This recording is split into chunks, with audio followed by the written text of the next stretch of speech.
getting the #1 volume dealer in the Capital Region.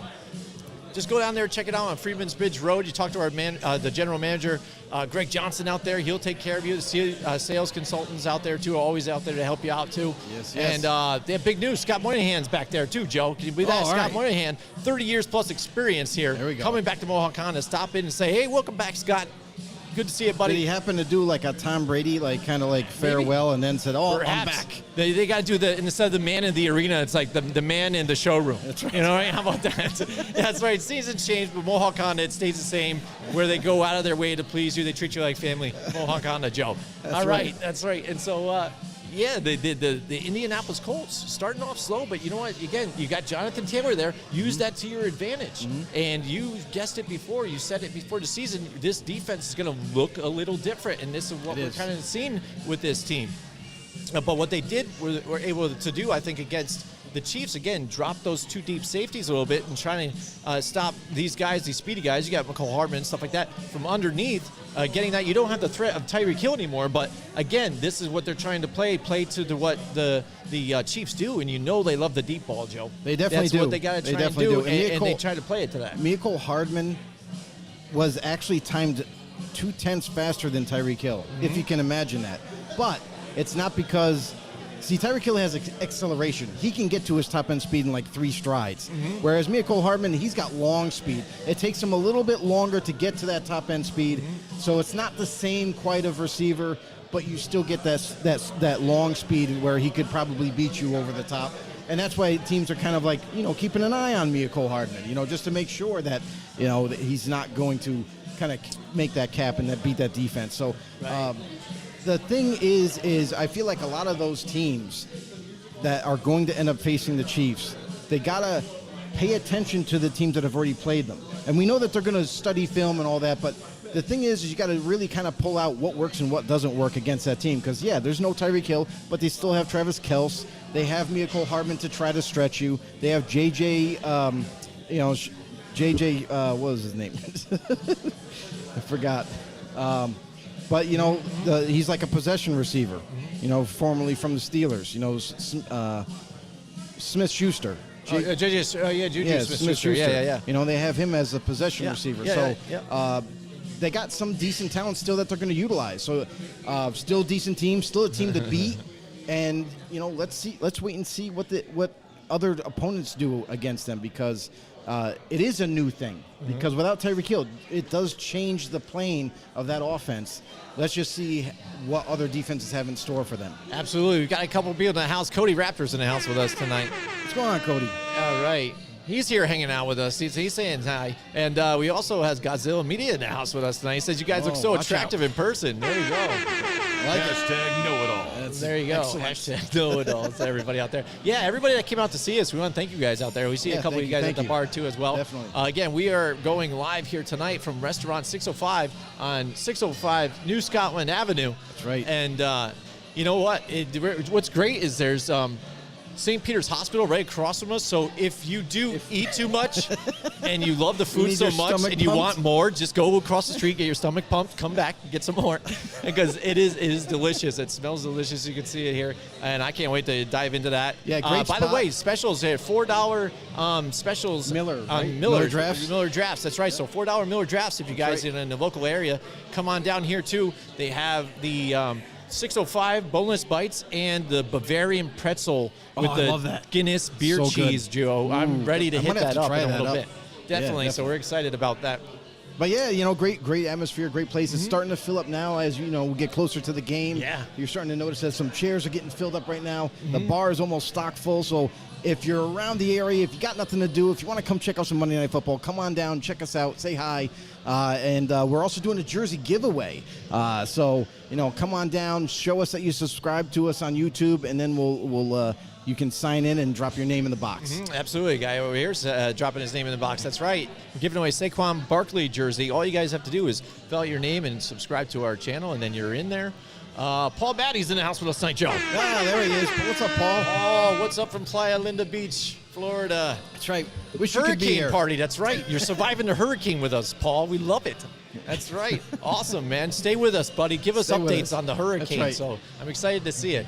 Absolutely. So, Yeah, it's exciting here. We're having a good time here with the big game tonight. We'll get that into just a little bit, but some more about the games this weekend. New England, Joe, in Baltimore, that was a knockout, drag-out game right to the end. Yep. And Mac Jones gave it all right until the end, too. The final play of the game goes down with that ankle injury, so now he might even be on the short-term IR. We're still finding out things about that, the x-rays in that ankle, but they're saying it's a severe high ankle sprain. If it's a severe high ankle sprain, you can almost guarantee he's going to be out at least 4 weeks. No doubt about it. High ankle sprains take a lot longer to heal than low ankle sprains, and we've seen this before from other former running backs, where they develop a high ankle sprain and then all of a sudden it's like they're out 6, 7, maybe 8 weeks because it takes that much longer to heal.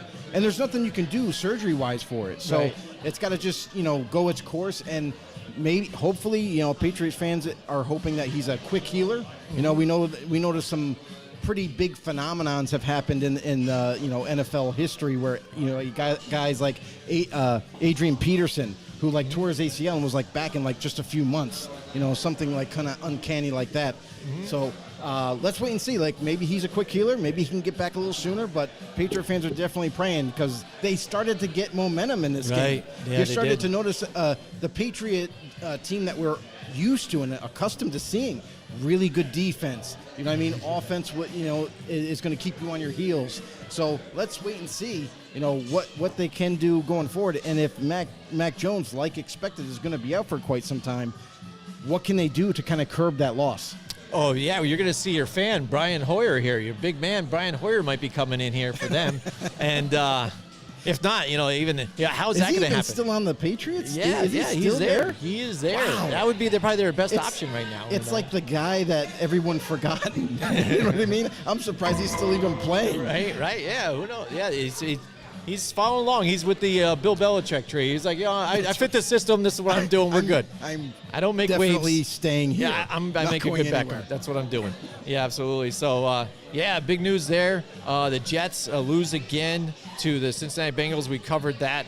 And how about the Vegas game? I wanted to pull this out here a little later, but let's just talk about it now. Let's get it over with. What's your feelings about that Las Vegas Raiders game, where I thought your Raiders really had the chance to win again? They were there, but again, just couldn't muster it up. I saw a couple drop balls, and then again, the big defensive play, at the end for the Titans, sealing the really deal. what it comes down to is miscommunication, bad play calling. Literally, it's everyone is to blame, to be honest. Yeah. When you have Derek Carr being blamed for everything, all the offense isn't running well. It's got to be Derek Carr. He's the one doing. No, I mean, it comes down to play calling. I don't think Josh McDaniels has called the right plays in certain situations. Yeah. I think there's been missed opportunities by even receivers, like you just mentioned, dropping the football. Yeah. And guys that aren't performing as what we've grown accustomed to. Look at, Darren Waller. He dropped 2 passes, one being a touchdown earlier in the game. And it was that could have changed the whole complexity of the game going forward, and they could have started to gain some momentum on offense that way. But missed opportunities, and you're not getting the job done also on defense. Defense doesn't look like the Patrick Graham defense of old that we like to see, that a guy that's very stingy in terms of giving up yardage and what have you, let alone scores. So I think the Raiders were a better team that day, but they just didn't perform like it. Yeah, exactly. That's the thing, too. That's what I've been saying about this team. I think they have a really good team, but then just a little miscues here and there, not being able to get it done. And now you're sitting at 0-3. But I'd say even luckily in this division now with the Chiefs losing, and unfortunately with now the Broncos, because I saw them losing this week, but then they barely muster out a win here. Pulled out a win, yeah. But with the Chargers going scary, down in a surprise loss, I mean, with them, now you knew maybe how serious that rib injury was with Justin Herbert. But I think still, even sitting at 0-3, you still have a chance to be competitive in this division. It just, you really wanted to come out of there with one of those wins. And Tennessee, who was reeling. I mean, but again, what a better way to try and get your team back into it. So you're playing at home, you've been reeling, and try and rely on your workhorse and your home crowd to get you back into us. And you had something to play for them with Tennessee, and that's what they did here. But that was a knockout, drag-out game, too, as well. And Vegas just not making the best of their opportunities in those prior weeks. You know, we saw what happened last week with the Cardinals. Cardinals don't come out with a win this week against a division rival, and now Vegas is sitting there struggling here. But let's jump to the Chargers game in Jacksonville. Jacksonville came to play, and the Chargers just weren't expecting it at all. No, I mean, Jacksonville, we had some thoughts like this Jacksonville Jaguars defense, as young as it is, they've been able to capitalize last week and this week that, you know, they're starting to gain momentum defensively and making some big-time plays, getting sacks, getting picks, and just flat out creating a lot of pressure. And this is kind of something that we saw. I actually didn't think it was going to happen this soon for this new defense, but it's happened pretty rapidly for them to get, you know, on the same page as much as they have. And you look at the offense too. Look at Doug Peterson and some of his play calls. They kind of fit Trevor Lawrence and his style of gameplay to a T, to the point where they're starting to look really good. And honestly, when you have the Colts, who we thought were the favorites, struggling already early in the season, and you got the Jaguars now starting to make some plays and they get a win and they're starting to come alive, it might be right at the right time, because this division I don't think is a closed book. You have and then you got the Titans, who have been failing so far. Right. So they get their win this past Sunday, but you know, this division's wide open. So Jacksonville could be a dark horse in this division right now, as long as they keep that momentum going and keep building on what they have. Yeah, absolutely. And that's what you're saying. Yep, no problem. Yeah, that's right. Anybody out here, too, as well, if you guys haven't come out here yet, too, in Albany, come down, fill out your name here, subscribe to our channel, and you have an opportunity to win an autographed Saquon Barkley jersey here to celebrate a game here against the Cowboys here. Let's see if we can get it done here, Joe. Yep. Excellent. Thank you. But Jacksonville, again, this is that team that I kind of saw those first couple weeks. I was expecting, you know, that defense, Trevor Lawrence coming to it in his own as well. The weapons, they're not big names, but they're enough that he can spread it out and get the job done. And in this division right now, the way it started off, again, it's anybody's team, like anybody's you said. Game. With the way it's been, Houston looks really good, you know, despite those losses and stuff. The Colts were supposed to be that dominant team, I think. They were supposed to take over this division, because the Titans, again, we saw them moving back, not having A.J. Brown here as well, maybe losing some of those weapons. Derrick Henry, too, as well. If we're a running back, it's got to get towards the end of his, you know, long of his career here, I would say. He's starting to wear down, I would say. And this is the opportunity for the Colts to come in, and for them to come out the way they have. It's been really good for the Jacksonville Jaguars to kind of slide in there under Doug Peterson and get this thing rolling. And I think the funny thing is, too, is like they already said they've already matched Urban Meyer's wins, I think, of last year here. So I think he's doing Doug Peterson's doing good already, right? How about that? So, again, a good showing against the Chargers team. Again, you had Justin Herbert, you know, injured and stuff. Mm-hmm. But still, the names that are on that defense as well and stuff like that, and for you to put up points like that, that is embarrassing for the Los Angeles Chargers. Absolutely, and that's the thing too, is that was we almost thought that was a slam dunk win. Yeah, like Chargers you would have been think playing so well, and there was a question about Herbert starting. Is he even going to play? Are they going to hold him out? Mm-hmm. Ended up getting 2 pain shots this week. One earlier in the week to practice to get through that, and then they gave him one more before he played. So as long as he was able to manage the pain, I don't think that it affected him any at all. It's just the Chargers just didn't execute enough. I mean, and the Jaguars knew that Herbert was coming in, kind of limping in and stuff. So what's to say that painkiller shot didn't last very long? You know, right. All he has to do is get, you know, maybe hit once or twice, and then it starts to take effect, especially if it wears off. So that could have came into factor throughout the game. So that game right there, that was a kind of a surprise for a lot of people out there, you know, watching all these different NFL football games. And let's just wait and see what this Jaguars team can do. Listen, they took down the Chargers, and that was a big win for them. Didn't expect that. Let's see how far they can go with this team, as young as it is. I'm getting to the comments. Sorry, everybody. I've been like slacking on this one. He's looking at the food. I'm loving the atmosphere here. But Paul Matty, he says, I'm going with Dallas in the over tonight. Sorry, guys. All right, but... right, there he goes. He's looking at that. All right, but he goes, it's still early. Lawrence finally got a good head coach who is a QB guy.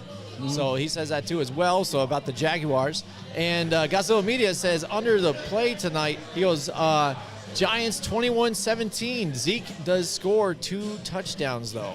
We'll see. Wow. The Giants, I don't know about that because the Giants have been able to stop the run the last couple of weeks. And what they've been doing, that scheme has been after people. And the way they're playing has been the formula, I think, to help get that success. Because they tell you what's the best way to beat Tom Brady. The best way to beat any kind of quarterback is to pressure him. I don't know anybody that has said, oh, this guy thrives under pressure. You just pressure him out of the pocket. He is amazing. You know what I mean?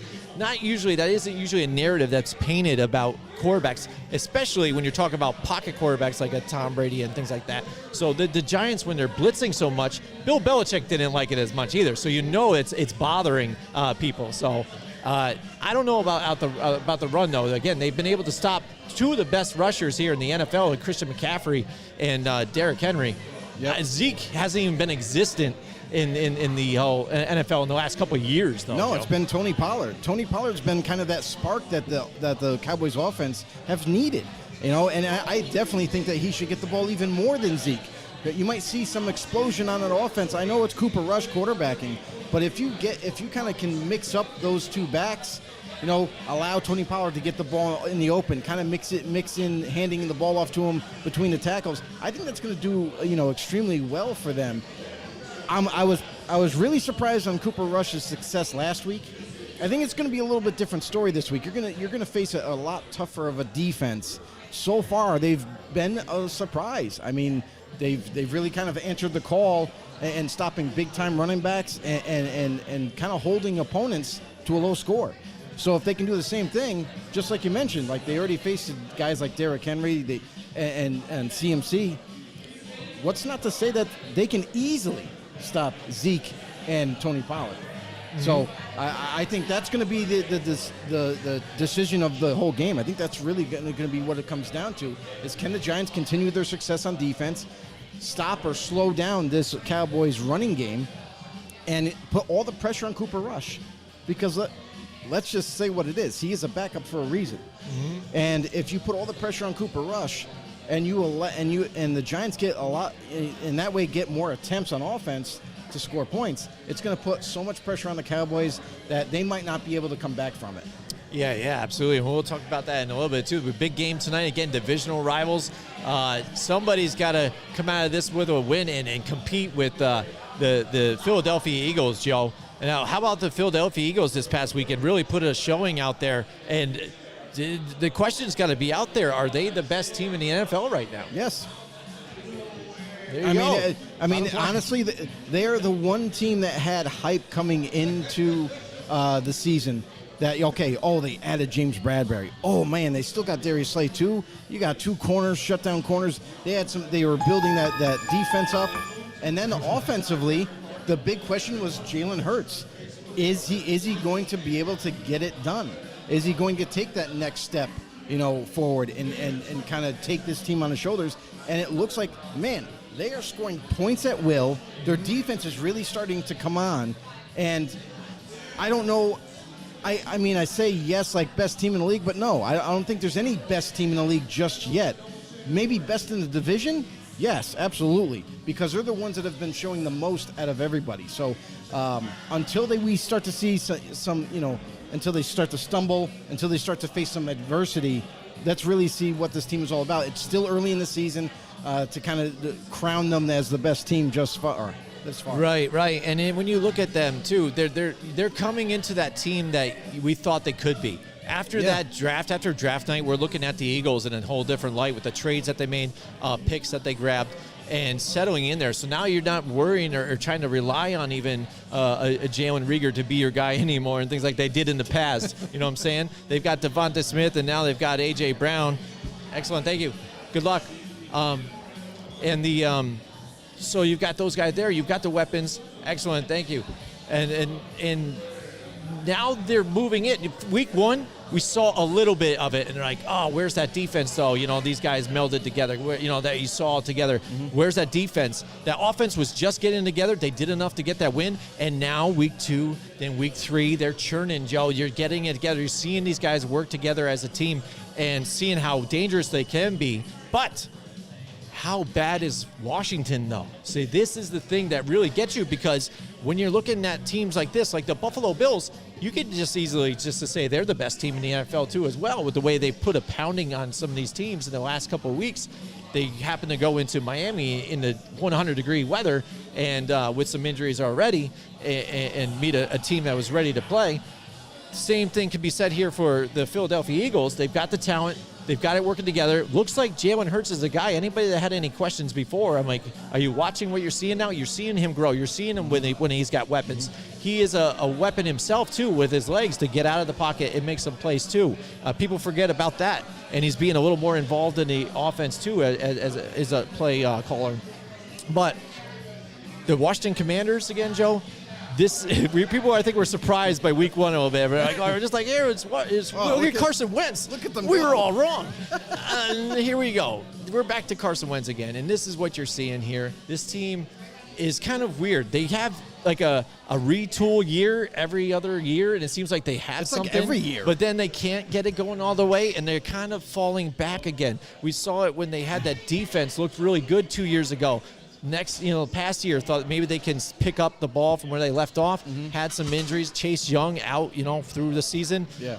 That was a big factor for them. But again, now they're tailing off again. So now they're having their issues here as the Commanders. The funny thing is like I compare Washington to Indianapolis. And the reason why I do that is because both of those teams have been searching for the quarterback, have been searching for a franchise quarterback for the last 3 years. It seems like they change quarterbacks every single year.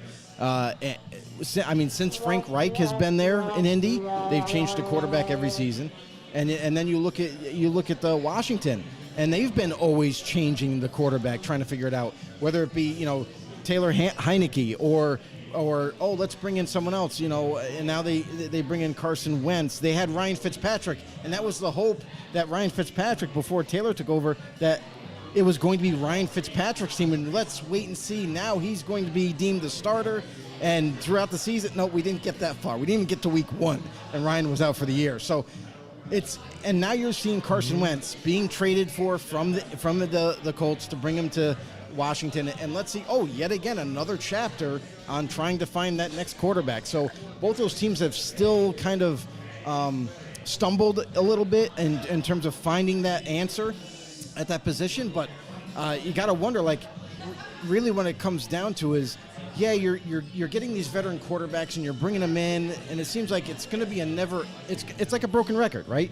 So it's time to draft. It's time to push the chips into the center table, find someone that you absolutely are in love with in the draft, and go up and get them. If you're not high enough, you need to make yourself high enough in that draft order and get that quarterback for the future. Until that happens, you're going to continually see these teams struggle. Right. Now, admittedly, I will say Indy, I was all in on. I mean, I thought when they pulled the trade off from Matt Ryan, I'm like, maybe this could be the answer that they've been looking for. Right. A guy who's a good quarterback who's going to come in. Yeah, he's on the tail end of his tenure, but a guy that I thought was going to demand leadership, respect. He was going to give that leadership that the Colts have been looking for on offense. But guess what? They're still missing that element of weapons. Yeah, they have Taylor. They have Jonathan Taylor in the backfield. Yeah, they have Michael Pittman, who's kind of, been coming up as a wide receiver the last 2 years. But after that, there's no, T.Y. Hilton in his prime is no longer around anymore. It seems like they've kind of lacked that part of the team where there's not enough weapons for whatever quarterback you bring in. So that team is still looking for answers in the wide receiver department. So you got to wonder, it's a tale of two teams, right? Washington still needs a quarterback more than ever. Carson Wentz is just not going to get it done. Yeah, he might pull out a win once in a while, but he's not the answer. We've seen it before. We're seeing it now. And the same could be with the Colts. Maybe they're just not ready like we thought they were.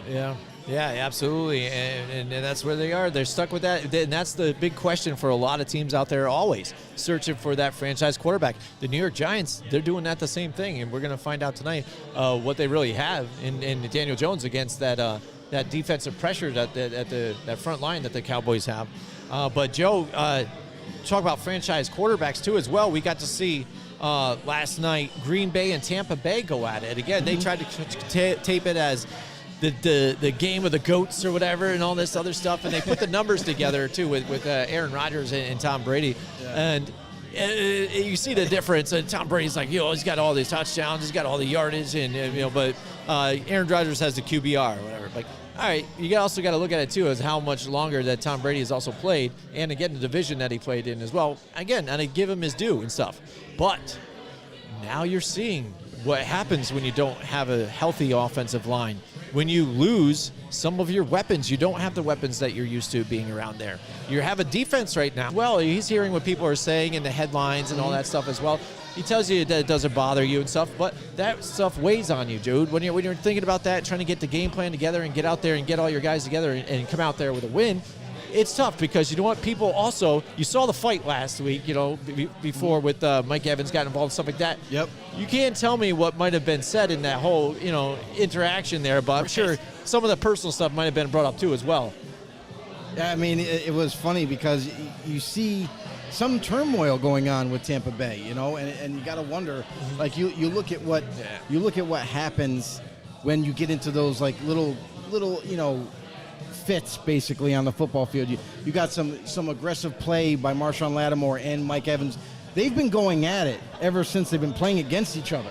You knew that kind of physicality, that intense, rivalry was gonna emerge, and it just needed a slight push, just a little nudge, and Tom Brady gave it to Mike Evans. Says, you know what? Kill that motherfucker. You know what I mean? Like, Mike Evans is always to do that, though. Him and Marshawn Lattimore. They've been at each other's throats for quite some time, and it just kind of it spilled over. You know what I mean? It was just like, that's enough. We're just gonna hash it out right now.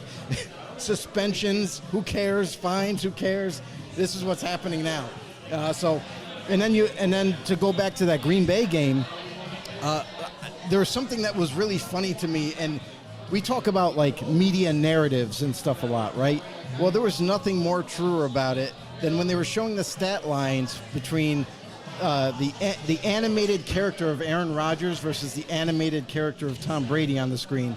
Tom Brady looks like Superman. Yeah, he does. He looks like I never super thought buff, about that, right? Super buff and everything. And then you look at Rodgers and like, oh yeah, that's what Rodgers looks like. But what does Tom Brady look like? A 45-year-old Superman that is just swole. Yeah. Like, he's just huge. I'm like, that's ridiculous. Right. It's like it's kind of like the people that are on Snapchat, and you get to pick your Bitmoji or whatever, stuff like that. And you might be fat as hell and out of shape, and you pick the Bitmoji of the hot smoking hot little tiny little Bitmoji and stuff like that. Yeah.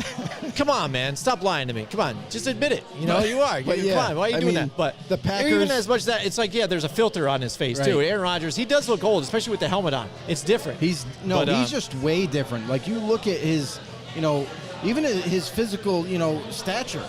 It doesn't look the same like it used to. Like, okay, don't get me wrong. He was like sticks and stones when he first entered the league. He was like just nothing. You know what I mean? Yeah. Then he you could tell like he was getting in better shape. He had some muscle. And now that he's 45, it looks like he's like thinning out and looks, almost unhealthy, at least in his face. So he's got to be feeling it. And you got all the drama. He's taking. And you got all the drama behind closed doors that, personal things that are going on right now. Obviously, no one's going to let, open that can to find out detailed information, but you could just see in his gameplay, you can see, like, even in press conferences, that he's just not the same Tom Brady that you normally do see. Right, but in watching that game, let's just break down the game quick. I think, again, Green Bay, except with the exception of the first game, the past two games, they've been pretty dominant in the offense, especially in the running game, getting it going and moving early. Mm-hmm. And then it seems like the second half, they're kind of tailed back a little bit, and they just can't get it going. Would it be miscues as well, too? Again, because it seemed like right when they fumbled right at the end zone or about to score to put them up decent by like 3 scores, then the table started to turn here, and that Tampa defense started to try and get in there and really getting pressure on Aaron Rodgers. And the Green Bay Packers really kind of tried to get one-dimensional again and put it all back to pass instead of rely on that run. And it was a real boring second half, watching that game in the second part. But they were still controlling that. But it seems like they're kind of cool with just kind of controlling the momentum of the game and not really putting on those points and putting their foot on somebody's throat when they think that they have them there. They kind of kept Tampa back in it. I mean, I would say this. I'd say it's a chess match more than anything. I don't think it was too many miscues or anything like that. But you got to remember, too, this is a Green Bay team that's been waiting for it to be healthy. They finally got David Bakhtiari back, and Elton Jenkins. That offensive line was complete. Yeah. You started to notice early on that this is the Packers team that we were waiting to see. Mm-hmm. And we saw it in Tampa. Yes, it was, some people might consider it boring. I thought it was a phenomenal defensive game. They were, both teams were making adjustments at the right times. And that's why it ended up being so close like it was. Mm-hmm. And the best team ended up coming out and winning. So it's like, you could say, oh, well, Tampa didn't do enough. Oh, well, you could also say the same thing about Green Bay. So, I mean, I just think that it was a chess match. And Aaron Rodgers and the Packers, they came to play, and they just edged out Tampa Bay. Yeah, and how sickening is it when you see at the end of the game, too, like Green Bay, again, had a hold of them. And then they do that quarters cloud defense where they hover behind the first down marker and allow everything underneath for Tampa just to drive with a good 2 minutes to go down there for the score. It was making me sick because I'm just watching it. I'm like, play the defense you were playing. Right. Man up. Because even they did it in one play in that set of on that drive. They manned up once, and Tom Brady threw it away into the dirt. Couldn't hit his receiver. Yeah, we say that all the time as fans. And you see it happen. We want our teams to play, continue playing the same defense that you have been all game and shut them out. But coaches will argue that and say opposite. They'll say, no, we want to give them and kind of have them work down the football field and keep running the clock because we're not on offense and we're going to try to draw it out as much as possible. But it doesn't always work. We've seen it time and time again as fans. We've seen it where they do this prevent defense, or even if especially it's not against Tom Brady. Even if it's not prevent, it's just kind of sitting back, letting them take everything underneath in short yardage, and then now we're going to tackle them. Well, you do realize that they're still moving down the football field, and you have 2 minutes. That's a lot of time in football. So you can't do that. And we just see it. Every team does it, and fans will always complain about it. And the one thing that I'll say is that maybe the Patriots are the exception to the rule because in their prime, they continued to play defense. They did not let opponents drive down the football field to keep them in the game or even allow them to go down, to run off clock and still have a scoring opportunity to even tie the game. So you see, certain teams that still have that defensive mantra to be like, you know what, no, we're not going to let you guys come back into the game, whether it's slow or right away. We're just going to keep playing, put our foot on your throat, and suffocate you until you're done in submission. So I agree with you. I've always been against kind of allowing teams to do what they want, and I understand you're taking the pressure off your defense in a sense to say, okay, well, we don't have to go all out, but we're just going to kind of play, bend but don't and break. I'd like even to see what's the analytics on that even too. Is anybody following the analytics on that whole thing? Because, but even if you look at it, forget that. Look at what you're playing. Who you do it to not give up anything over the top. Who in that Tampa Bay lineup were you afraid that Tom Brady was going to hit and burn you over the top with? It's not a question of who. Someone that's what could. I'm just saying. That's the thing. Again, play your game. It's been working for you all game. Keep it going. And you noticed that These when it guys gets aren't down slow. to but when you notice though, and I was telling my son too when you're watching it, when it got to first and goal, you're there, tighter field. Now you're not doing that. It got a lot tighter, so it's less space to cover. Didn't they play a lot better then? They were able to hold it down as much as they could with giving that one touchdown. But look at the end. Look at the end of that game when Tampa Bay had the ball. They get the penalty, and they were close, and they get the penalty. I heard other people. I was at a bar watching that game, and I heard other people saying, "Oh, you know what? They're close. That means they have a really good chance of getting in. They could either run it, they could throw it." Yeah, that might be true. He's like, "Oh, but the penalty happens," and then they're like, "Oh, yeah, that's good for Brady. Now they got more space," and I'm like, I don't really think that's a good thing. For because they were saying, oh, the defense going to be thinned out.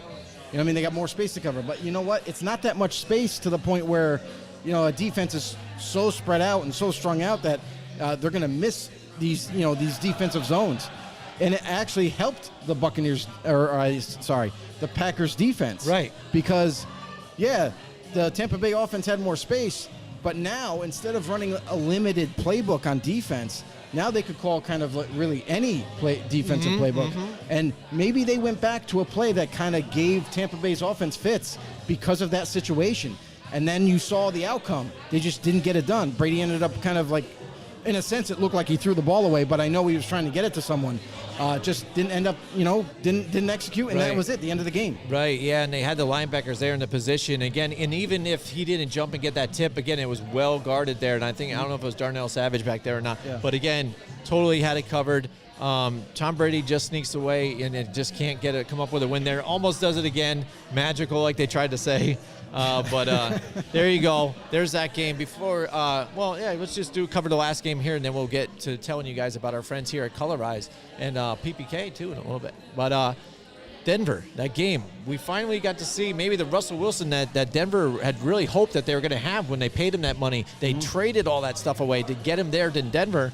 And we happened to see it against this San Francisco defense that really had them on the ropes early. Oh, yeah, definitely. This San Francisco had this game. But then, again, miscues. You talk about miscues, whether it be the standing in the back of the end zone to get that safety here for their Jimmy G, and then the interception, but they had also fumbled two at times, so luckily, and didn't recover that one, though. So miscues by the San Francisco 49ers. Last week, they were happy to have him back in this game, but struggled in the second half of this game to allow the Denver Broncos to hang in there, and then their defense felt the momentum and started to push further, and Russell Wilson, familiar with getting it done on his own without an offensive line here, but still with this offensive line, they were able to give him enough security to find lanes to run, and he would take off and burn them with his legs like he had done with the Seattle Seahawks that he's pretty famous for, bringing it to the line of scrimmage and then doing that basketball pass to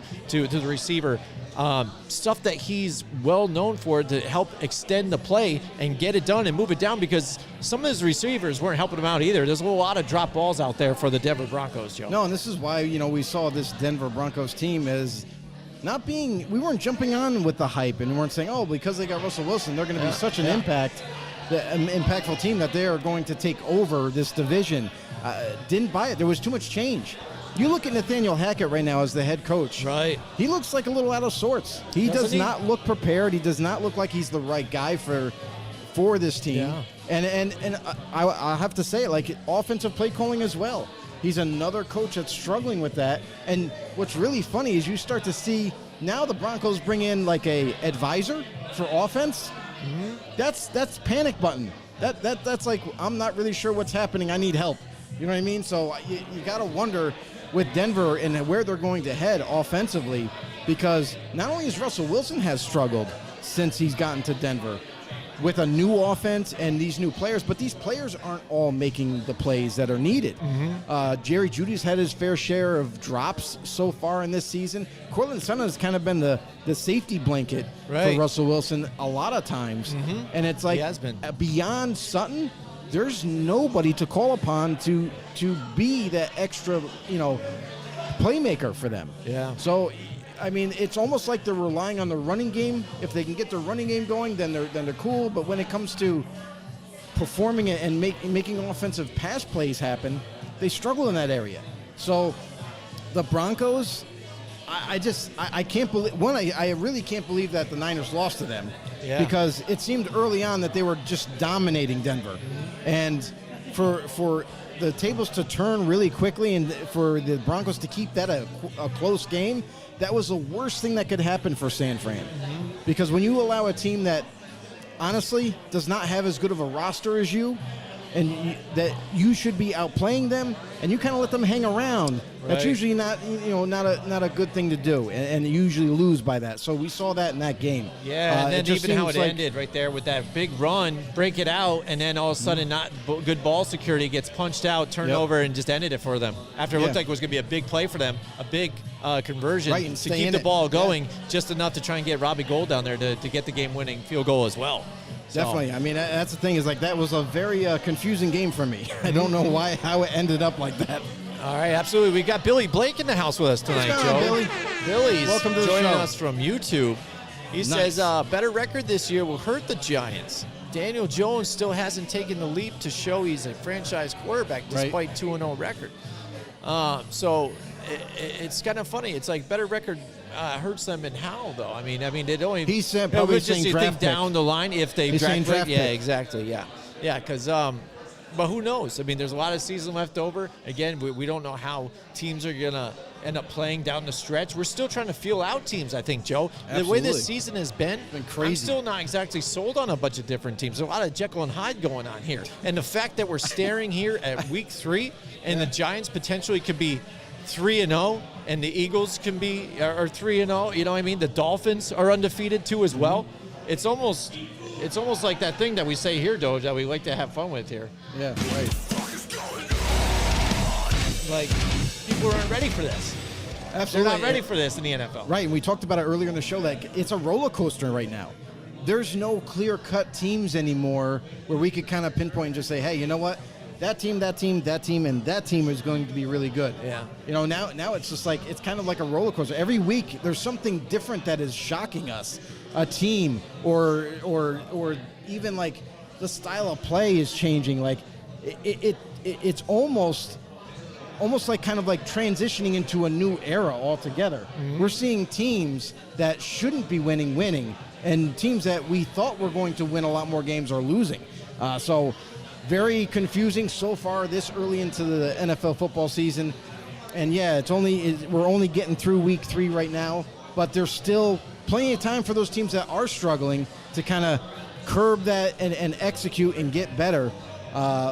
So, I mean, it's a long season, and you bring up a good point, too, is like injuries are starting to happen to pretty big names right now. So let's see how this all kind of unfolds going forward. But wait, what, are we going to get to the picks yet, or not yet? Oh, we're going to get to it in just a little bit here. We got Dallas and the New York Giants here tonight. That's the reason why we're here at Restaurant 605 in Albany at 605 New Scotland Avenue, right directly across from St. Peter's Hospital. So we see some nurses coming in here too as well, and their scrubs hanging out, you know, after their shift, coming out here to drink too. A lot of Giants fans out here. You know, we talked to Gabe Moya, the owner. His mom Susan here was part owner too as well. They're big Giants fans here, Joe. They're excited to be here, open this bar. It's a different type of feel. Again, before there was a sports bar here that was kind of just around the corner, so it's kind of convenient to go by and here. But they have a nice, awning right out here, big old number 605, and they want to be that hometown family, like sort of like the way we talk about Mohawk Honda. It's that same feel here, Joe. Like, there's really nice furniture in here, but TVs, and excellent food. But there's sports too as well, and they want you to come here. They want you to feel welcome. And the one thing about this place too, I found that is really exciting and different, is their menu. It's extensive. It's like you can have, mahi tacos or whatever, but then all of a sudden have a General Chow's bites or whatever, and then you can just do your standard burgers and wings. They have a mini Mac. It's like their own version of the Big Mac that they stack on top of each other and stuff. It's awesome, Joe. It's a whole different feel from cuisine from America all the way to Japan. I mean, check it out here. We're watching the game in just a little bit. It's going to be starting Giants, Cowboys. Everybody here is super psyched and excited out there. Joe? Great food. I mean, it's great atmosphere. Yeah. It has a nice, kind of like an upscale feel to it, but still kind of that hometown sports bar that you can come watch whatever sporting event you want. I mean, that's what this place is going to be all about. It's all about family. It's all about sports. Come on down, have some great food, have some great drinks, you know what I mean? And they also got I think I saw on the menu before, they got like some kind of buffalo garlic Check honey this out. wings It's like buffalo garlic honey baked wings. Yeah. So it has sounds like the best of all worlds combination with wings. I mean, I think these guys over here had some of them over here at the table here. We'll get their attention in just a little bit. And how were they? And it seemed like they were there enjoying themselves over there, Joe. That's right. Digging it. But yeah, it's got the buffalo, which you think of the buffalo wing. It's got the garlic, which you think of the garlic wings. But then even the honey in it on top of it. So I mean, that's amazing, Joe. But enough about the food again. It's just making me hungry. And Gaz says, the wait staff here is very excellent too as well. Yeah, which it is. It is great. That's a good update. But Joe, let's tell everybody what is very attractive for us there, and that's our friends at Colorize here, Joe. What do they do? They color stuff? Yeah, that's right. They're the paint guys, dude. They're your paint professionals here at Colorize. All right, no, you're not going to tell anybody? I'll tell them then, I guess. All right, they're localized Benjamin Moore dealer. That's right. They've got 3 locations here at Clifton Park, Niskayuna, Queensbury. They're going to be opening one. Please, water. Yes, please. In Troy.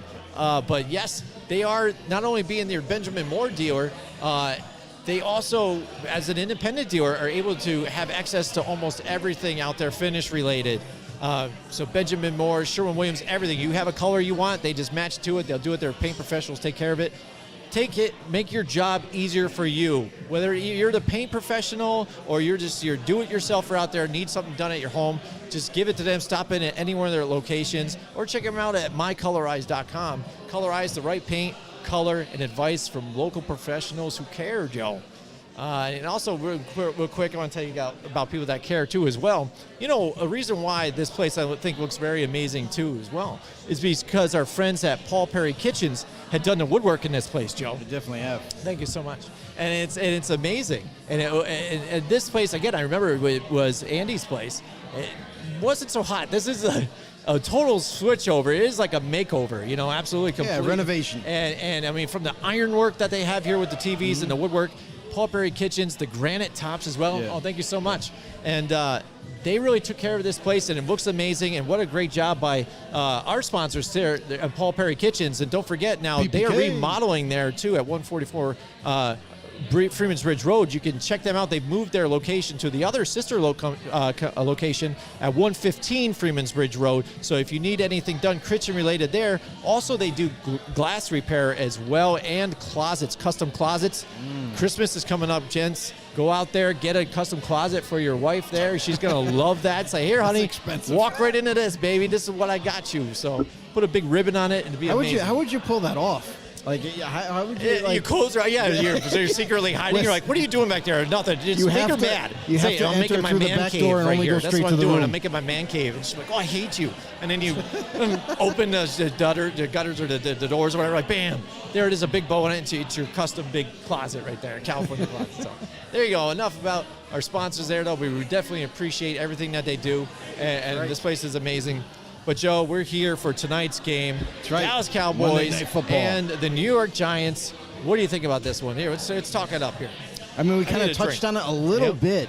But, I mean, listen, we all know, and I've kind of said this before, but, like, the Cowboys defense, like, they're a decent defense, but it's like, if you really want to maximize this Cowboys defense and how much better it can be, you already have DeMarcus Lawrence on the other side, but Micah Parsons, I'm sorry, he needs to stay as a pass rusher to help out DeMarcus Lawrence on the other end. He's got to get after these quarterbacks, stop these running plays quickly. If they keep him in the pass rush, you saw how disruptive he can be when he's lined up as a pass rusher, whether it be standing up or with his hand on the ground. Mm-hmm. So it's like that's one change that I think the Cowboys need to kind of make permanently to keep this defense kind of rolling. And then offensively, listen, no more Dak Prescott right now. Cooper Rush is the guy, and I think if the Giants are smart in this one, they're going to make sure that he put all the pressure on Cooper Rush. Do not allow them to run the ball. Do not allow them to pitch the ball out to Tony Pollard or Zeke out in the open, and kind of force Cooper Rush to make all the throws and carry this offense in a sense.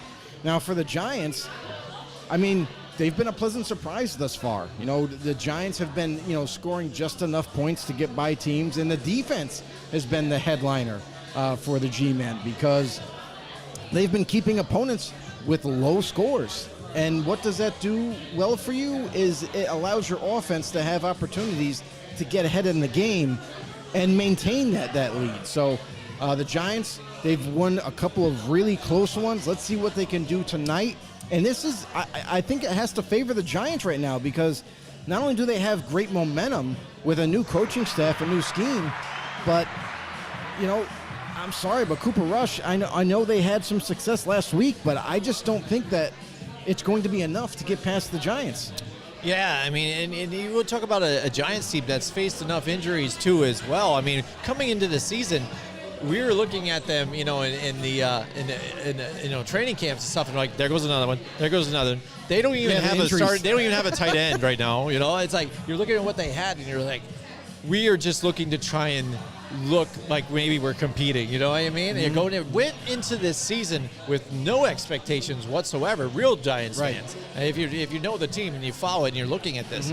And what we've gotten no so receivers. far, yeah, no receivers. And you know the funny thing is though too, you do even have some receivers there. You have receivers there that have been there from the previous regime there that aren't even seeing the field due to work ethic, not getting along with the coaching staff, and they're doing it with guys like David Sills and things like that. You know, it got no namers.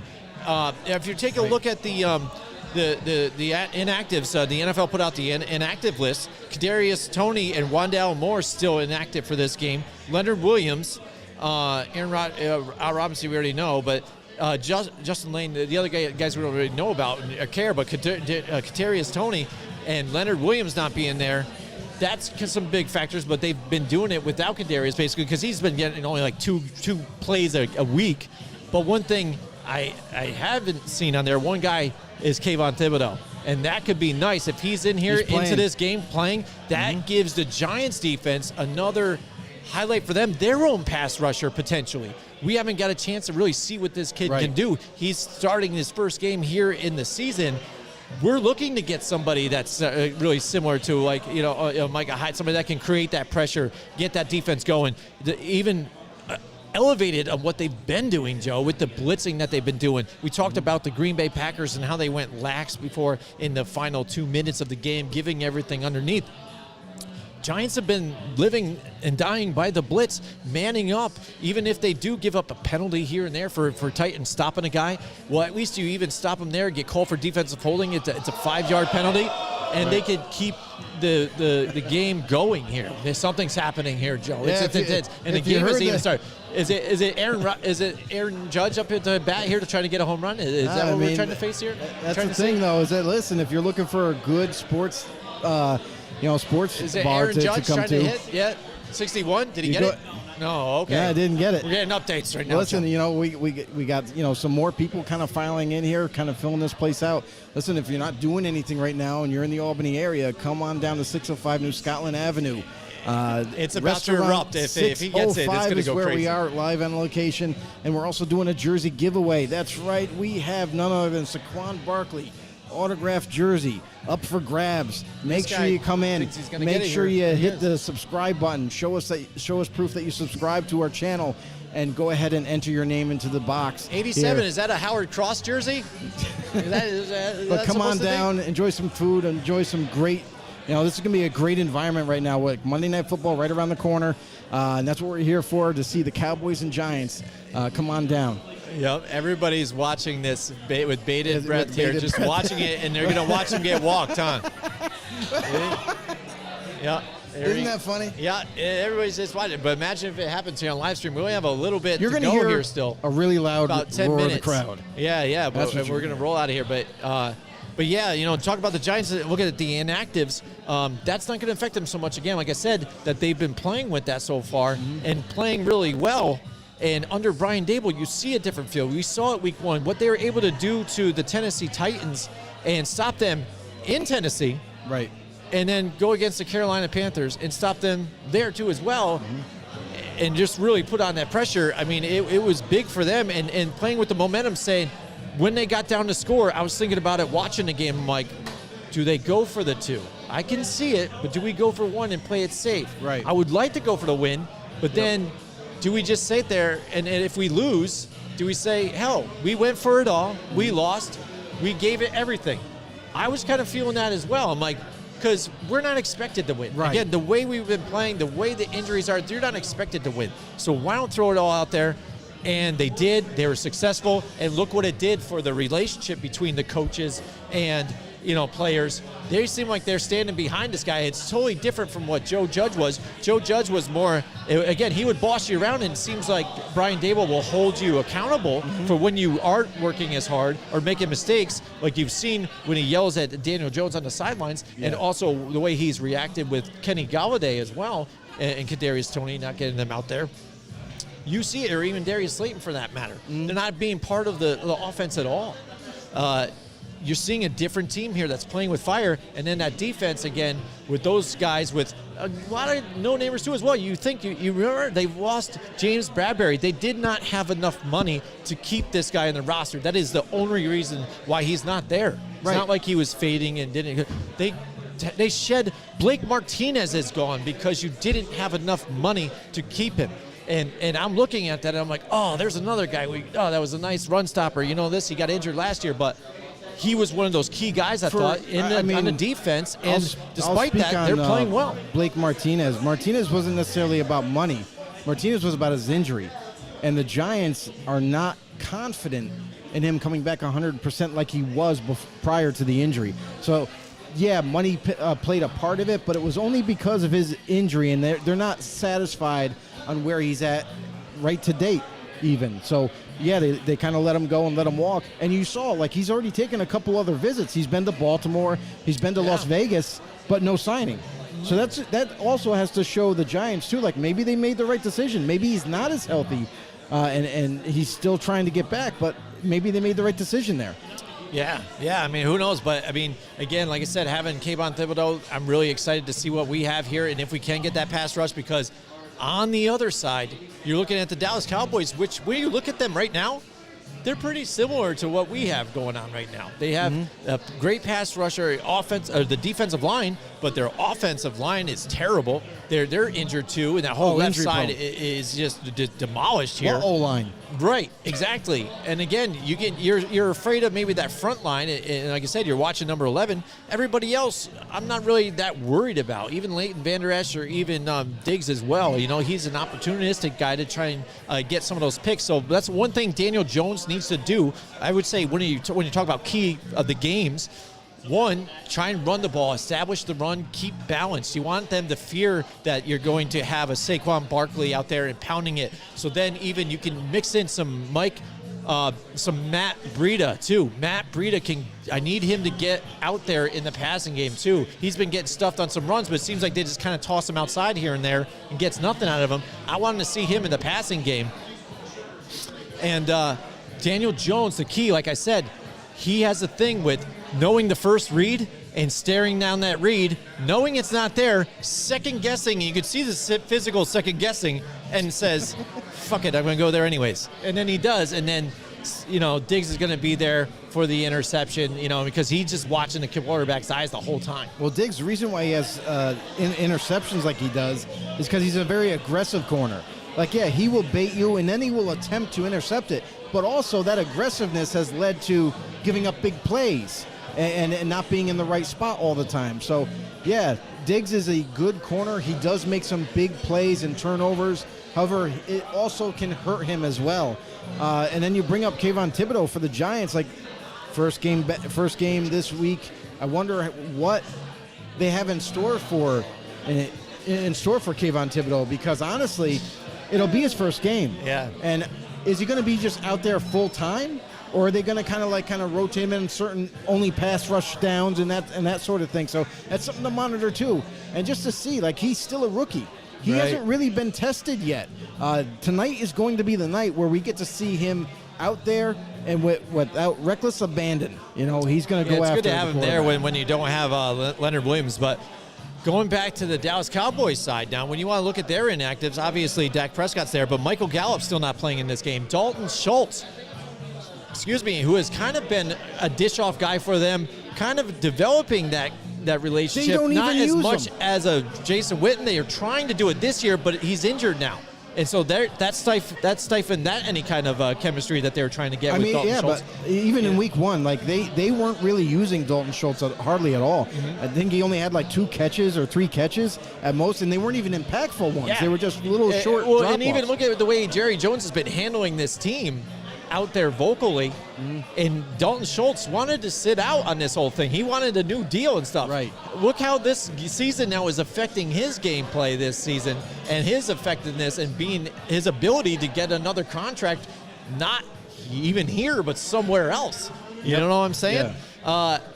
And as far as injuries, again, Connor McGovern lost in the first game too as well, so he's still out. Javon Curse too, and a few others, but they've got injuries on their side as well too. And like I said, those 3, Michael Gallup, Dak Prescott, and Dalton Schultz. Obviously, Prescott's again gone for a while, but having those guys not there and those other weapons there for like a Cooper Rush, that is going to hurt them as well, Joe, because that's what you need for a guy like Cooper Rush. You have those weapons available to you.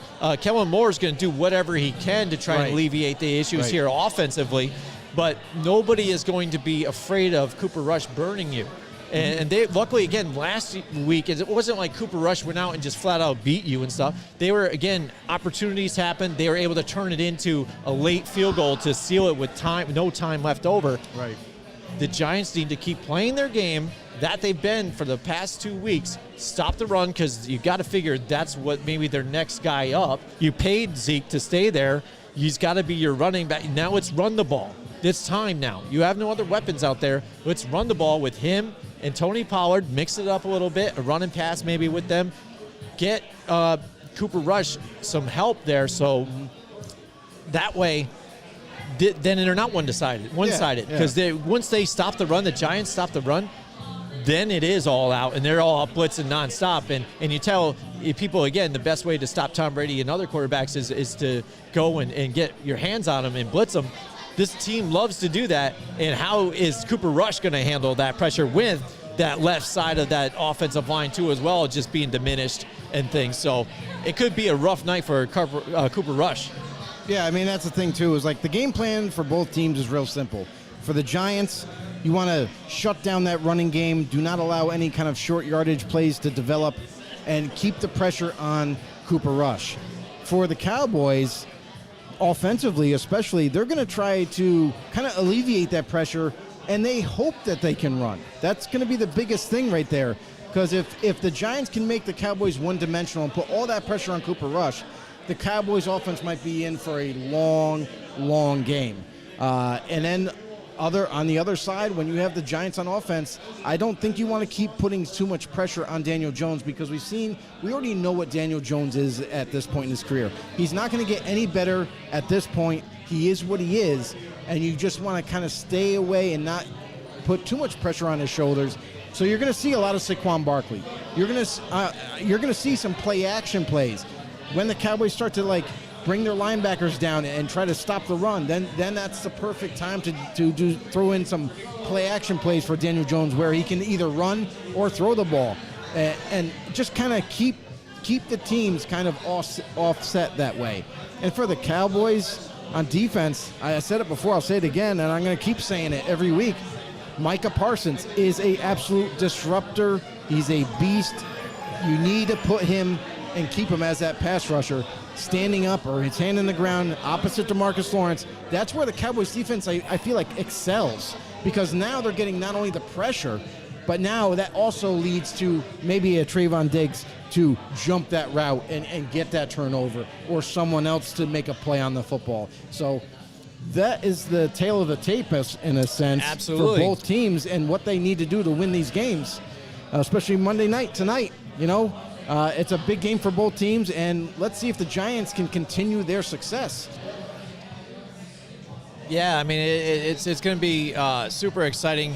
Again, Dion Lewis was supposed to join us here tonight again, but he's running late. He's going to be here a little after 8, so don't know if he's going to fit with us here on the show, but he'll be here at Restaurant 605, everybody. So still come down, check it out. There's a jersey on auction here for the. Just put your name in a box. Subscribe to our channel if you guys haven't yet. I know you know all us that watch us normally. Again, you guys know all about it. You know about the know-it-alls. That's right. And follow us on Twitter, FB_no. Go to YouTube, hit the subscribe button. That's how to enter for this jersey too as well. That's Football right. on the No Show. Search it right there. Subscribe. Notification bell, let you know every time that we go live, whether it be live at events just like this or our normal Wednesday nights when you come to check us out live to talk about some football. And this Wednesday is going to get pretty interesting too. We're going to have a lot talking about with this next week 4. And some news with the Pro Bowl moving up too, Joe. But finally, some changes going on with that whole thing.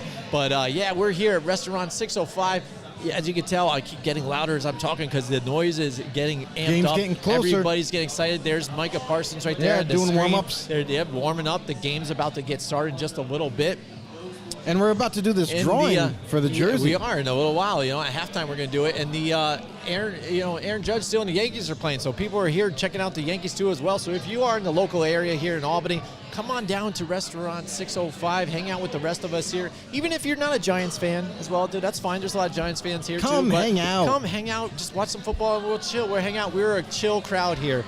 We really appreciate you guys coming out here to join it with us. But Joe, it is time. It's time to do the pick there, Joe. We've done the tail of the tape, like you said here. Who are you taking in this one? In a tough matchup where this week, again, we didn't do so hot with the picks. Some of the upsets got us into close games, again, with the Kansas City, the Buffalo game really got us, This is definitely the toughest year to pick winners. It is. It is. It's crazy. But now the Cowboys more vulnerable. I would say if the Cowboys had Dak Prescott and it'd be a different game. It's a whole different Absolutely. thing. Where again, because I know what the Giants are, and you know what the Cowboys have a better lineup with them too as well, especially when Dak Prescott is in there. But this one's a little tougher. Giants at home, Cowboys. What do you got, Joe? I got the G-Men tonight. I mean. Ooh. I like the Giants. I like where they're headed. Listen, I don't expect this game to be a blowout by any means. I feel like this is going to be much of the same that we've seen in Giants games. Is very close, kind of close down to the wire kind of thing. Yep. But in the end, the Giants are going to kind of sneak away another win and keep the momentum rolling. And for the Cowboys, the only reason why that's not going to happen is, honestly, I'm sorry, you don't have Dak Prescott. You have a piss-poor offensive line right now. And Cooper Rush, if the Giants can actually kind of shut down that running game for the Cowboys, I think it's over with. I mean, then at that point, the Cowboys are relying just on their defense to do everything. So I think the Giants have the advantage, and I'm going with New York.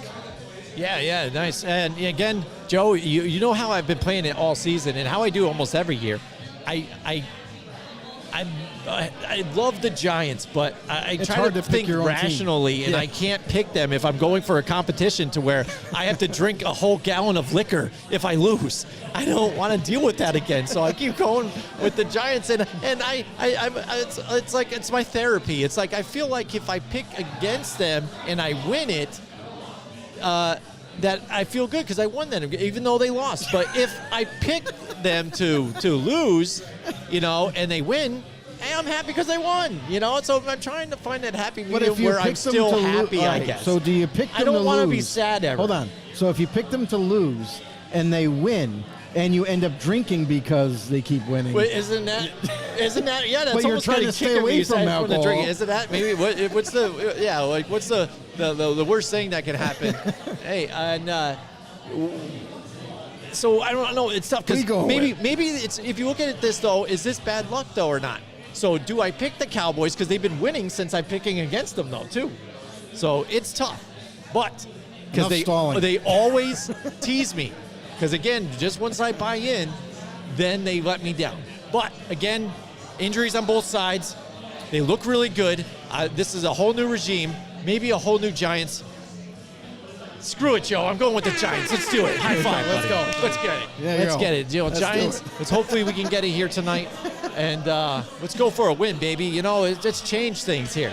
I'm not thinking they're going to win the division again. But, this is a weird year, though. We've seen strange things happen. Strange. You know what I'm saying? Very strange. Strange things have happened.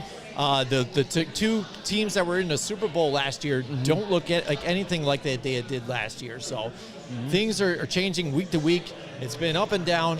But Joe, it's been exciting. We're having a good time here. We're doing a jersey giveaway. Listen, right before we sign off, gotta say, listen, we are at 605 New Scotland Avenue in Albany, New York. Listen, if you're around, if you're not doing nothing, there's still time to get down here, sign in, subscribe to our channel, sign in, drop your name in the box, and win an autographed Saquon Barkley jersey. Right. Anybody's welcome down there. Listen, they're having a great time out here. It's and you don't even have to be a Giants fan. No, I mean, hey, if you want to win it and then sell it to a Giants fan, do whatever you want to do. What the hell? But listen, that's where it's at. It's down here at 605, Restaurant 605. Make sure you get down here. Great food, great drinks.